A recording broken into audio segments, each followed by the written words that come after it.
لیکن یہاں پہ ایسے اسکالرز آف ڈالرز موجود ہیں جنہوں نے فنون لطیفہ کے نام پہ رقص و موسیقی کو حلال کر دیا. یہ آرٹ اور کلچر، یہ ڈرامے اور فلمیں سب حلال. جتنے بھی فنون لطیفہ ہیں، گانا ہو جس کو عربی زبان میں غنا کہتے ہیں، موسیقی ہے جو آلات کے ذریعے سے نغمہ پیدا کرتی ہے، یہ ساری جتنی چیزیں ہیں یہ بالکل جائز، ان میں کوئی چیز حرام نہیں ہے. یہ عقیدہ تو ان اداکاراؤں کا بھی نہیں ہوگا جو خود یہ کام کر رہی ہیں، جو خود یہ پیشہ کر رہی ہیں. مجھے یقین ہے، مجھے امید ہے ان میں بھی ایسی غیرت مند عورتیں موجود ہوں گی جو اعلانیہ کہیں گی کہ یہ فحاشی اور یعنی اسلام میں منع ہم کر رہی ہیں. مجھے بتائیے غامدی صاحب نے آج معاشرے میں کوئی کسر چھوڑی ہے؟ سود بھی حلال ہے، غنا بھی حلال ہے، رقص و سرور بھی حلال ہے، آرٹ اور کلچر بھی حلال ہے. روزے گرمیوں میں آ جائیں تو کب رکھنے چاہیے؟ سردیوں میں.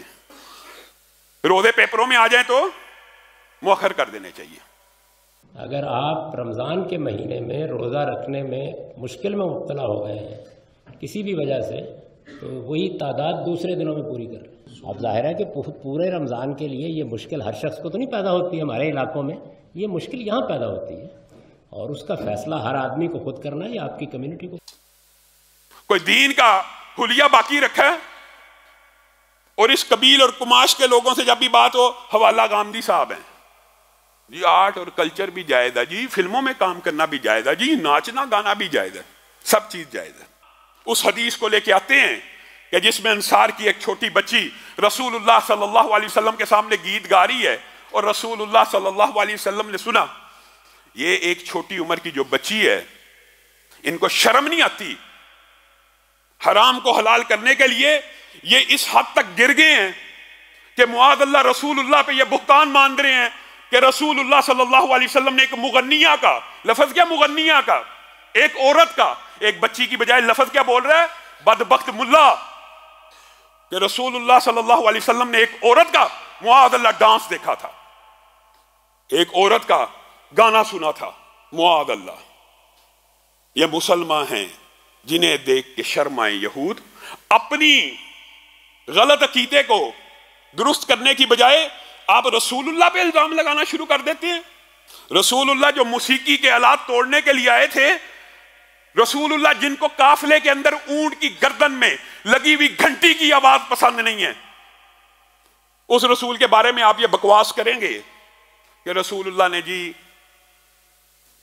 غنا بھی سنا تھا عورت کا، رقص بھی دیکھا تھا. غامدی صاحب ہوش کے ناخن لیں، صحیح حدیث کے الفاظ ہیں اور آپ نے میرے سامنے بیٹھ کے اس حدیث کا اقرار کیا ہے.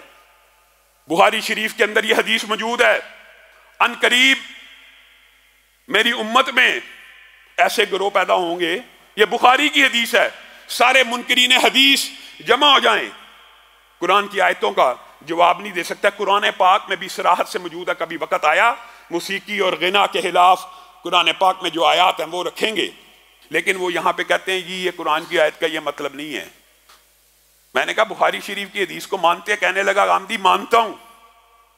میں کہا بخاری میں لکھا ہے کہ ان قریب میری امت میں ایک گروہ پیدا ہوگا جو شراب کو حلال کر کے پیے گا، جو موسیقی کو حلال کر کے سنے گا. آپ غامدی صاحب بتا دیجئے کہ اگر موسیقی حلال ہی تھی تو بخاری شریف میں رسول اللہ نے یہ کیوں کہا حلال کرے گا؟ حرام تھی تو حلال کرے گا. عام فہم بات ہے، جو چیز پہلے حرام تھی اس کو حلال کیا جائے گا، جو پہلے سے حلال تھی اس کو حلال کرنے میں کیا عذر مانے ہیں؟ میرے بھائیوں، ایک فلسفہ، ایک نظریہ یاد رکھ لینا. میں اللہ کو حاضر ناظر جان کے کہتا ہوں، میرا مشاہدہ ہے، تجربہ ہے، اور آپ معاشرے میں تجربہ مشاہدہ کر کے دیکھ لیجئے.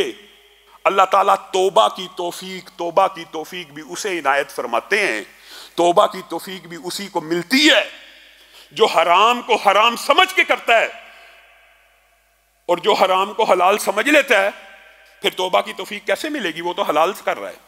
بدر کے حوالے سے رسول اللہ صلی اللہ علیہ وسلم نے گھنٹیوں کو کاٹ دینے کا حکم دیا، اور یہ مسلمانوں کا اصول اور ضابطہ ہمیشہ کے لیے بن گیا کہ موسیقی کا کوئی بھی آلہ حلال باقی نہیں رہے گا. ایک آلہ جس کی رسول اللہ نے اجازت دے دی وہ بھی اس وجہ سے اس کے اندر نہ ردم ہے نہ موسیقی ہے، اس کے اندر صرف اعلان ہے، اس کے اندر صرف شور موجود ہے، اس کے اندر صرف اطلاع موجود ہے، وہ دف ہے کہ ہاں کسی کا نکاح ہو رہا ہو دف بجا لی جائے تاکہ لوگوں کو پتہ لگ جائے کہ آج اس گھر میں کسی کا نکاح ہے، نکاح کا اعلان ہونا اس کی اجازت ہے۔ اور اس دف کے اندر بھی گھنگرو نہیں ہونا چاہیے، اور اس دف کو بجانے کے لیے بھی وہی اجازتیں ہیں جو رسول اللہ صلی اللہ علیہ وسلم نے انصار کی چھوٹی چھوٹی بچیوں کو دے دی تھی۔